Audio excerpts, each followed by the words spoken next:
घास घेऊन न्हाणी निघाल्या करवल्या गोपाण्याला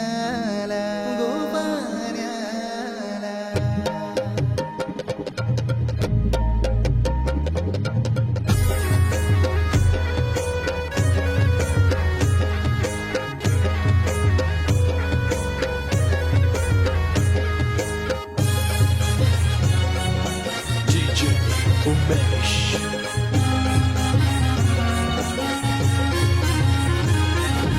घेऊन न्हाणी निघाल्या करवल्या गोपाण्याला घेऊन न्हाणी निघाल्या करवल्या गोपाण्याला मानाचा मान देईन म्हणजे एक विराय